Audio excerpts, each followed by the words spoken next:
Muchas gracias, señora Presidente, encargada, compañeros asambleístas. Me parece que las opiniones anteriores han sido muy concretos y sobre todo de alguna manera felicitar el trabajo que ha realizado todos los integrantes de la Comisión de Justicia, en eso hay que reconocer, pero no nos olvidemos que este clamor de luchar por la corrupción no es una petición de la Asamblea, es de todo el pueblo ecuatoriano. Es una responsabilidad que tenemos todos frente a los ecuatorianos, frente a una sociedad que lamentablemente este mal por parte de los funcionarios que han ejercido en su momento el poder público han tenido que muchas veces, y muchos de los cuales ya están fuera del país. Y cuando la ciudadanía, ahí coincido totalmente con Paula cuando dice en el mercado, en el taxi, porque verdaderamente ellos son los que realmente son los jueces de nuestras acciones, de nuestras responsabilidades. Cuando dicen, bueno, queremos penas, pero si no devuelven los recursos del pueblo ecuatoriano, no hemos sacado nada. Y por eso creo que este trabajo de esta ley es muy importante y creo que es un paso para que en algo tengamos que endurecer frontalmente la lucha contra la corrupción. Estúpido. Sí, niña Michita. Todo delito protege un bien jurídico, eso sabemos. Todo delito.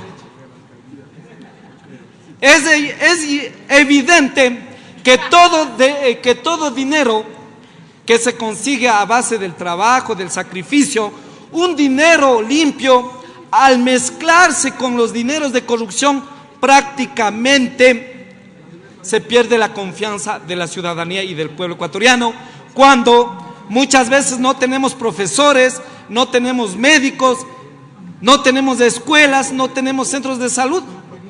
Y por eso estos dineros que deberían estar ahí están en los bolsillos de ciertos funcionarios que saquearon al país. Estos delitos que comúnmente conocemos son delitos que, contra la eficiencia de la administración pública, pero por sorpresa, señora Presidente, debemos mantenerla y de considerar lo necesario, señora Presidenta de la Comisión, solo se habla de dos tipos penales, cuando realmente debería ser, como el Código Orgánico Integral Penal ya lo dice, que los delitos o los tipos penales contra la eficiencia de la administración pública es el peculado, el enriquecimiento ilícito, el cohecho, la concusión. Y aquí, en cambio, no lo tomamos en cuenta todos estos tipos penales, por lo tanto, daría un paraguas, dejaríamos libre para que se sigan cometiendo estos actos de corrupción al no incluirlo el delito de concusión. Y nosotros sabemos y conocemos la astucia, la sagacidad que tienen para cometer estos actos de corrupción, se valen de terceras personas. Por eso creo que es imperativo mantener estos tipos penales que ya están en la Constitución, que están reconocidos como de imprescriptibilidad las acciones para ejercer estos hechos. Y por eso creo que sí deberíamos dar una coherencia constitucional, porque para eso estamos, para no estar en contra de la Constitución. Otra situación, señora Presidenta, y lo digo gracias a Dios, como la profesión de abogado y todas las profesiones son muy importantes, gracias a Dios, pero uno se pone a pensar, se habla de audiencia de evaluación y preparatoria, cuando todos sabemos qué pasa si en esa audiencia antes de la evaluación y preparatoria no se instala la audiencia. ¿Qué pasa? No dicen nada. Señora Presidenta, no sé si está aquí, creo que ha salido. Gracias. ¿Qué pasa si no se instala la audiencia? Señora Presidenta, hay un vacío, porque en esta audiencia de evaluación y preparatoria, que lastimosamente los ex legisladores, con todo respeto, no lo tomaron en cuenta, no se dice nada si no hay porque primero es la instalación de la audiencia, luego deberíamos de entrar a la evaluación y a la preparatoria. Entonces ahí no se dice nada. Por lo tanto, que me aclare, o de ser el caso debería ser más explícito. Y esto con el fin de evitar violaciones constitucionales, pruebas inconstitucionales, ilegales, porque caso contrario, algún abogado que sabemos, con todo técnicamente, al defender a estos funcionarios metidos en estos actos de corrupción, pueden invocar eso, y eso yo sí quisiera que me aclare. Otra situación, señora Presidenta, el Código Orgánico Integral Penal dice resolución motivada, no dice auto de llamamiento a juicio, señora Presidenta, que para mí, con todo respeto, son dos cosas diferentes.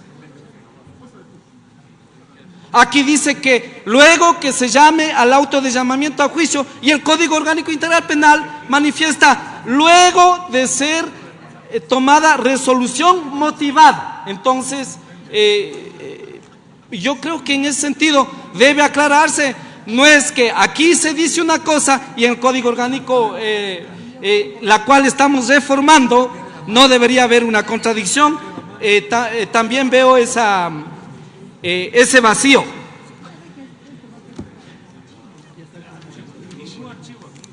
Señora Presidenta, para luchar esta corrupción, estos actos, primero tiene que haber la independencia de la justicia. Porque si no hay independencia de la justicia, es difícil que nuestros jueces, nuestros operadores de justicia puedan tener esa libertad en el sometimiento de la Constitución y de la ley. Un claro ejemplo, debo decir, últimamente, ¿qué le pasó a la jueza en la ciudad de Guayaquil? ¿Qué le pasó? Fue suspendida, más allá que haya sido con acierto o desacierto. Lo importante es que los señores jueces están sometidos a resolver bajo la Constitución y la ley. Pero cuestionábamos al anterior Consejo de la Judicatura y resulta que lo mismo, mandan oficios, remiten oficios, suspenden jueces, cuando realmente esa no es la atribución. Entonces, si no hay independencia de los jueces, de los operadores, no podemos hablar de seguridad jurídica. Entonces, es algo sorprendente. Con eso no estoy diciendo que hay que aplaudir la decisión más allá. Si una norma está especificada en la Constitución y en la ley, los jueces lo que tienen que hacer es someterse a ello. Porque la soberanía del pueblo radica efectivamente en la administración de la justicia, pero legitimando sus fallos en virtud de la Constitución y de la ley. Otra propuesta, termino con esto, señora Presidente. Yo veo que aquí, y conocemos todo el pueblo ecuatoriano, ¿qué pasa? Tiene un minuto, asambleísta. Ya, señora Presidenta, termino con esto. ¿Qué pasa si es que viene otro presidente o algunos presidentes? No se dice, para mí deberían incluir que en estos tipos penales no se conceda indultos mediante la ley de gracia. Porque sabemos y conocemos, se inventan delitos políticos, hechos humanitarios, y luego le dan amnistía e indultos. Por lo tanto, sí considero que en estos tipos penales no deberían gozar de estos beneficios que ya ha sucedido. Es decir, no estarían exceptos de beneficiarse de la ley de gracias. Y finalmente la Contraloría, hay una oscuridad de interpretación, porque anteriormente la Fiscalía podía investigar sin la decisión del informe de procedibilidad. Lo que sucede es, para iniciar un proceso penal, que es con la instrucción, ahí se necesitaba el informe. pero considero que la Contraloría... Terminó su tiempo, yo creo que hay que aplaudir el trabajo que viene haciendo la Contraloría, pero por lo tanto esas observaciones espero que sean acogidas. Y decía el tratadista, los estados corruptos siempre inventan muchas leyes, pero un estado honesto no necesita de muchas leyes. Eso lo dijo Sócrates en su tratado. Muchas gracias, señora Presidenta.